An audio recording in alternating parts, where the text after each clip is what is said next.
Continuamos con el tema segundo del programa de asignatura, el conocimiento de la realidad. Esta vez puntualizaremos aspectos específicos de la explicación científica de la realidad. Todavía no, sin embargo, el proceso de producción del conocimiento científico, sino características de la ciencia y la explicación científica de la realidad propiamente dicha. Recordemos que en la sesión anterior partíamos del hecho de que la realidad, o para expresar la realidad en el ámbito filosófico, conocemos la categoría del ser, en tanto que esta es una categoría que nos permite designar la posibilidad de existencia de todo y cuanto existe. En este caso, el criterio nuestro para este momento es que evidentemente al hablar de conocimiento científico hablamos de conocimiento sobre algo. Dicho de otra manera, la condición previa es que ese algo exista para que, en este caso, se construya sobre él un conocimiento que pueda ser considerado como científico. Ese algo puede tratarse de seres materiales, puede tratarse de seres ideales, puede tratarse de interacciones humanas que entran dentro del proceso o dentro de las clases de seres materiales que catalogamos como sociales. Las características de unas y otras las habíamos indicado ya en la sesión anterior. Ahora lo que nos interesa es extraer algunas conclusiones de ello. Lo primero, evidentemente, la realidad es algo que está presente ahí. Por lo tanto, en este caso, la ciencia se hace sobre cosas que existen de una u otra manera. Es el dato dado, y es el dato dado que deberemos de aceptar el desafío de poder explicar de una forma objetiva. En segundo lugar, la realidad se manifiesta como una pluralidad, en tanto que, ya la gráfica nos lo mostraba, existen diversidad de materiales y es valiéndonos de nuestra capacidad de la razón que somos capaces de poder organizar esa diversidad de materiales y somos capaces incluso de explicar la naturaleza y funcionamiento de esa diversidad de materiales y fenómenos, lo cual constituiría nuestra tercera conclusión. Conclusión que de hecho ya desde un inicio estábamos considerando como básica. Todos los conocimientos que construimos son expresión de la relación que contraemos con el mundo. El mundo nos ofrece una diversidad de problemas que pueden ser dilucidados por el hombre mismo valiéndose de su capacidad de pensamiento. Y por último, el mundo que construimos es el ámbito propio en el que nos desarrollamos, puesto que ese mundo construido, esas interpretaciones, evidentemente, nos ofrecen la posibilidad de insertarnos en una vida dotada de sentido. Nos interesa destacar la tercera idea en cuestión. Es mediante el pensamiento que nosotros podemos organizar todos los materiales que la realidad nos presenta, todos los problemas que la realidad nos presenta. El conocimiento es desde ese punto de vista una actividad que permite tomar conciencia de la realidad misma como un todo estructurado y ordenado. Esa capacidad, ese conocimiento nos permite entender la realidad. Al poder entenderla, evidentemente, asumimos que lo que hemos construido respecto de ella es verdadero desde determinado punto de vista y nos permite, obviamente, insertarnos en esa realidad con mayor eficacia. El hombre a lo largo de toda la historia ha procurado tener un entendimiento de la realidad porque siempre ha procurado ejercer un dominio sobre ella. Evidentemente, las distintas formas de saber nos muestran grados distintos de dominio que el hombre ha ejercido sobre la realidad, sobre la naturaleza, particularmente. Desde ese punto de vista podríamos decir que la raíz del conocimiento es esencialmente una raíz vital. El hombre requiere de entender el mundo para poder insertarse en el mundo de la mejor manera posible.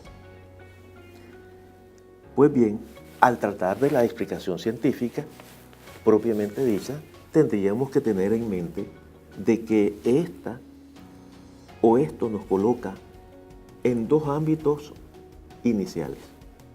El conocimiento es esencialmente un cúmulo de información que tenemos acerca de las cosas, pero ese cúmulo de información que tenemos acerca de las cosas debió de haber sido obtenida y producida según ciertos procedimientos.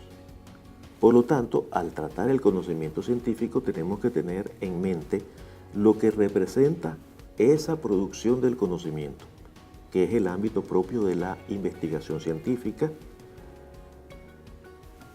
Y en segundo lugar, tendremos que tener presente que el proceso de investigación científica nos produce un cúmulo de conocimientos que la comunidad científica acepta, reconoce como tales, al menos como verdaderos en el momento en el cual son producidos, mientras no hayan, en este caso,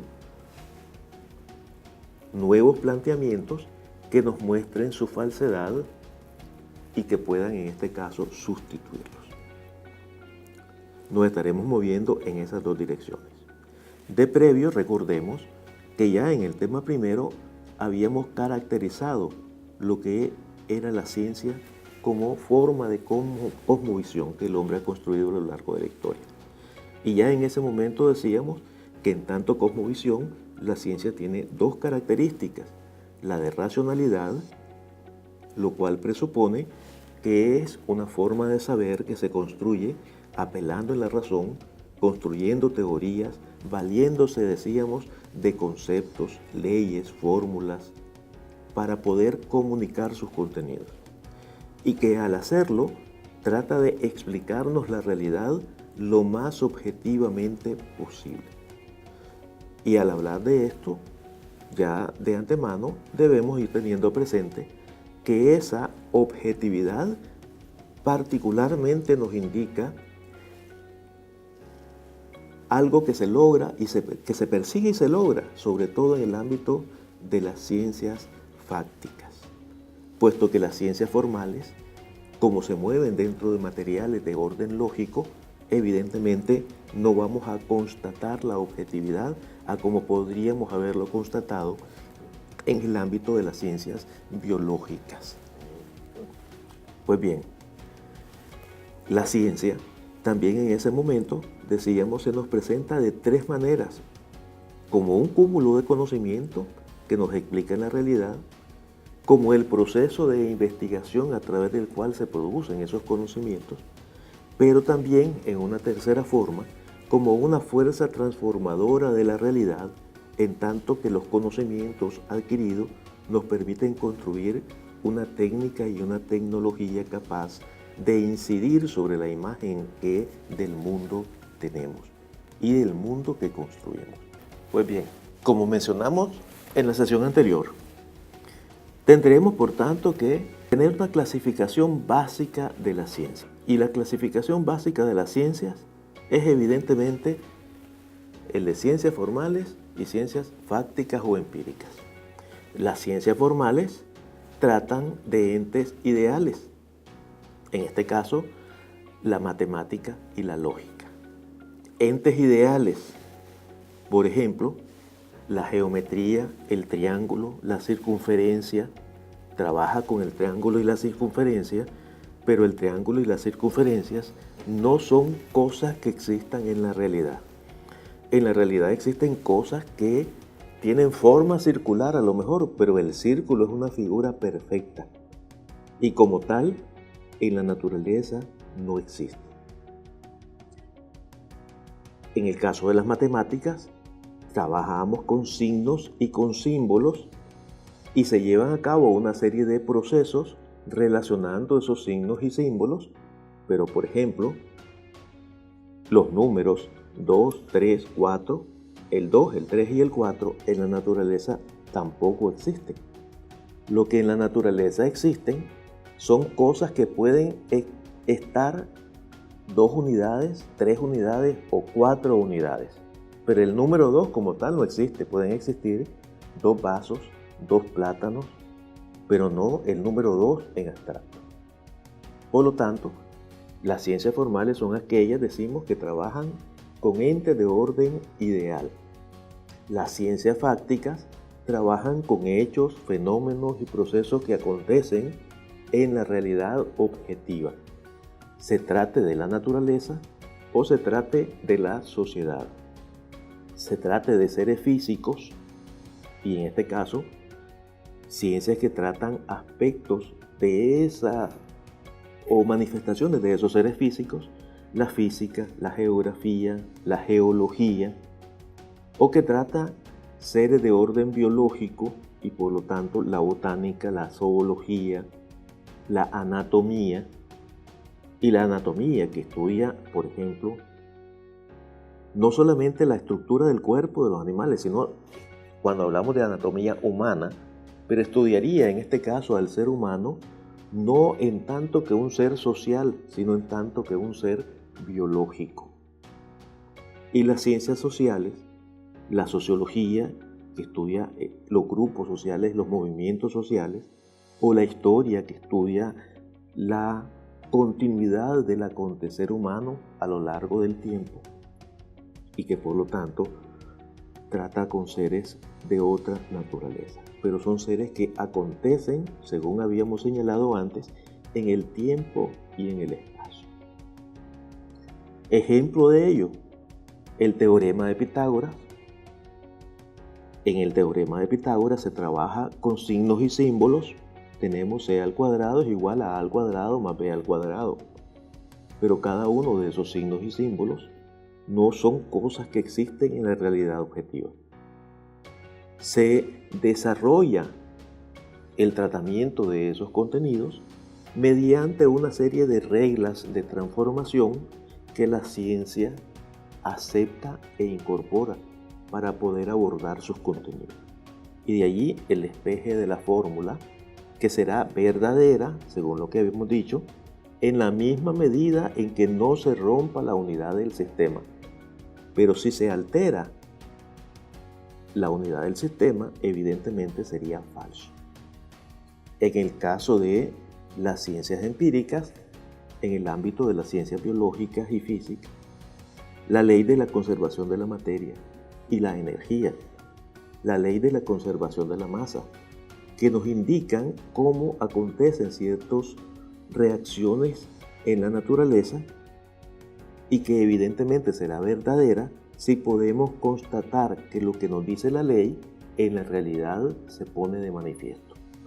Dice la ley de la conservación de la masa: en una reacción química ordinaria, la masa permanece constante, es decir, la masa consumida de los reactivos es igual a la masa obtenida de los productos.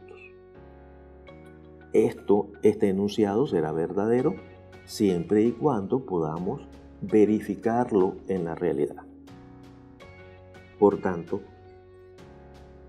ambas, ciencias formales, ciencias fácticas, son evidentemente o se caracterizan evidentemente porque son construidas desde el punto de vista de la razón. Ahora bien, la objetividad, en tanto que una concordancia con la realidad, es algo que podemos observar y palpar de manera más clara en el ámbito de las ciencias fácticas. De modo tal que las 15 características que nos indicaba Mario Bunge desde el tema primero son evidentemente características relacionadas con las ciencias fácticas. Las ciencias fácticas, sea la biología, sea la geología o sea la historia, son ciencias que se ocupan de hechos, pero evidentemente no se limitan a una descripción de los hechos, sino que trascienden los hechos mismos. Tratan de explicarlas, nos proponen interpretaciones, teorías, leyes que de una u otra manera nos explican las cosas en el momento en que estamos estudiándolas, pero que si en tiempos posteriores encontramos nuevas evidencias, nuevos datos, estas teorías podrían incluso modificarse, puesto que se trata de un conocimiento, decimos, abierto. Se trata de un conocimiento que tiene la virtud de poder autocorregirse y perfeccionarse. Las ciencias formales y las ciencias fácticas tienen evidentemente diferencias, por tanto, que hemos de tener en cuenta. Mientras las ciencias formales no son objetivas en el sentido de que sus proposiciones concuerdan con hechos concretos, y no lo puede ser porque trabaja con entes de carácter ideal, ya dijimos, las ciencias fácticas trabaja sobre hechos concretos y trata de proponernos explicaciones que concuerden con los hechos, y si eso se logra, decimos son verdaderas sus explicaciones. Las ciencias formales, puesto que trabaja con signos y símbolos, lo que hace es relacionarnos estos signos y símbolos según las reglas de transformación que la misma ciencia formal posee. En el caso de las ciencias fácticas, el científico observa hechos, descubre regularidades, formas cómo se relacionan los hechos entre sí y trata de explicarnos, poniéndonos en evidencia esas relaciones que entre los hechos y sucesos o procesos acontecen. Por cuanto el método característico de las ciencias formales es evidentemente el método deductivo, que es por excelencia un método de orden racional. A partir de una proposición general se deducen otras, a partir, en este caso, de la pura racionalidad se demuestra y se prueban sus contenidos. A diferencia, en este caso, de las ciencias fácticas, en donde el método deductivo es evidentemente útil y necesario, pero no es suficiente, puesto que se están observando hechos y en el ámbito de las ciencias fácticas puede, por lo tanto, experimentarse para poder obtener mediante un experimento observaciones controladas que nos permitan constatar que las cosas son así. Las ciencias formales se expresan según las características propias de la disciplina, de igual manera la ciencia fáctica.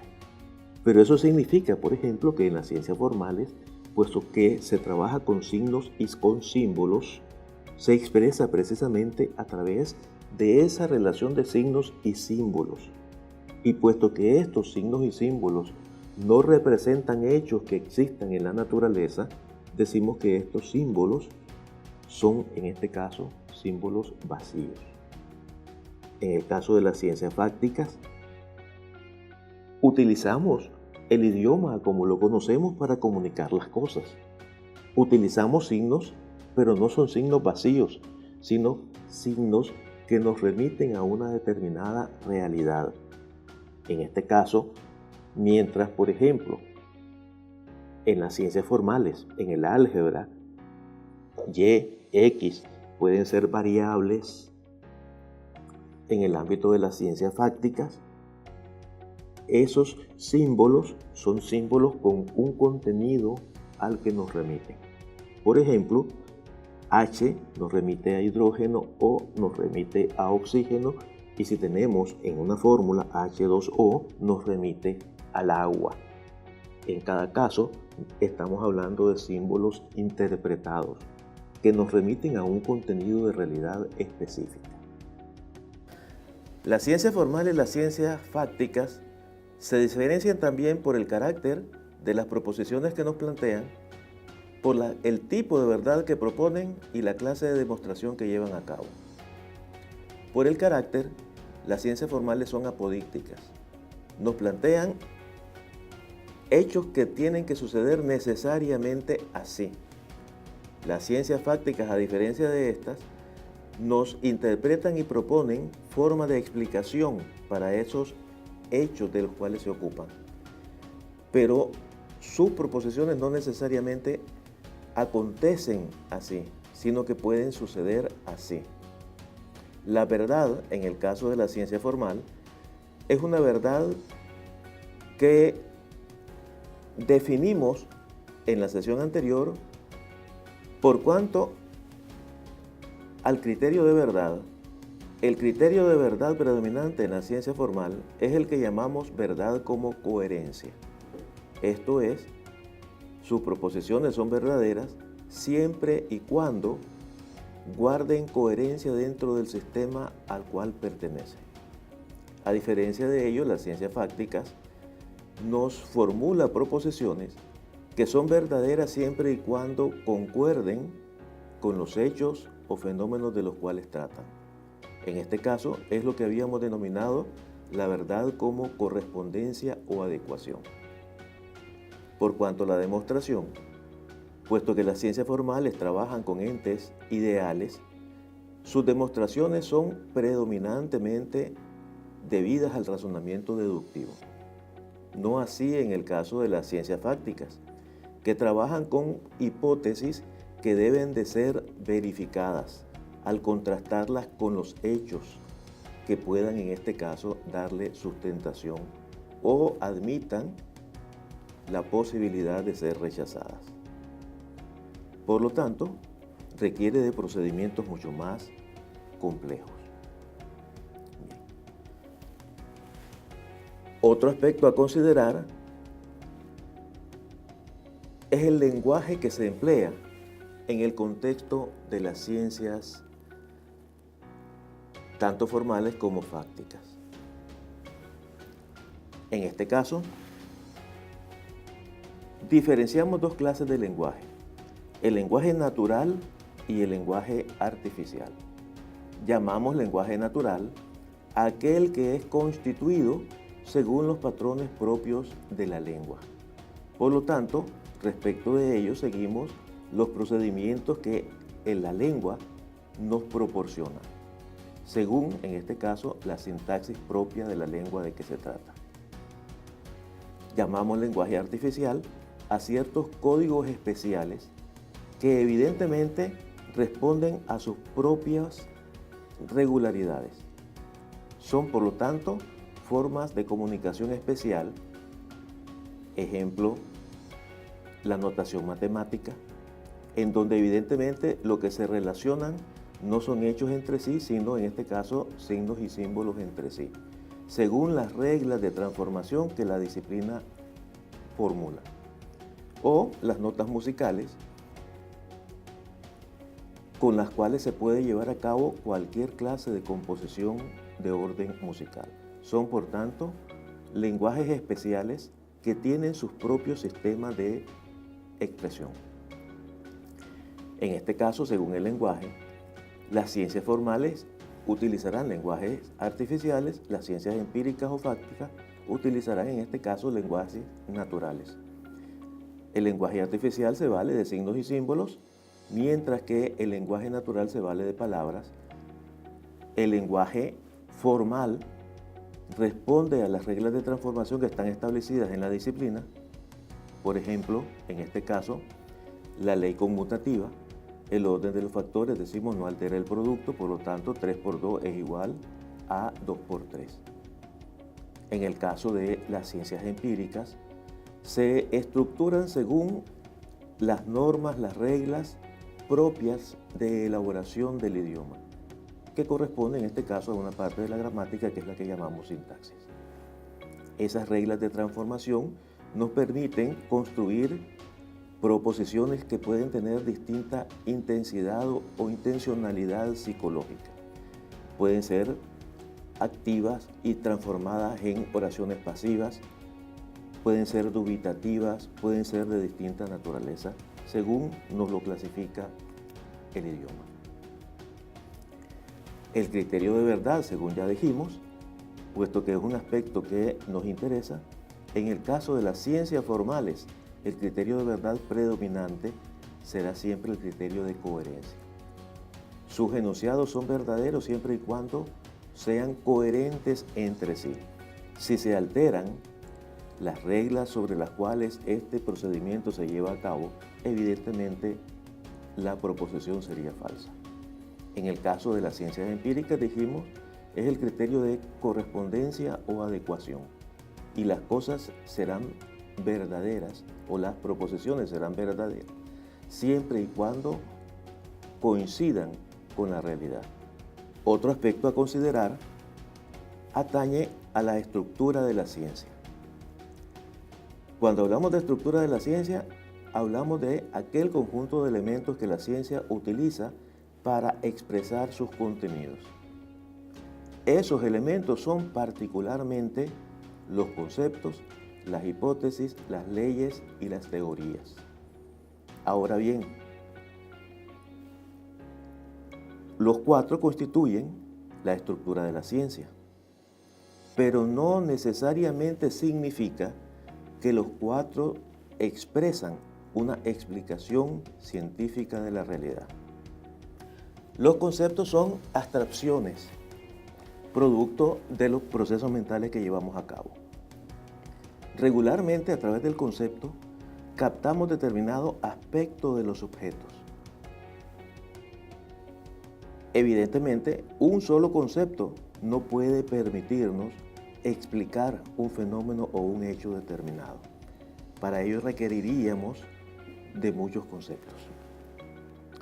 Las hipótesis, a diferencia de los conceptos, sí nos ofrecen ya una interpretación de determinados hechos y procesos, pero son proposiciones que tratan de explicarnos por qué suceden o cómo suceden las cosas, y por lo tanto están sujetas a demostración.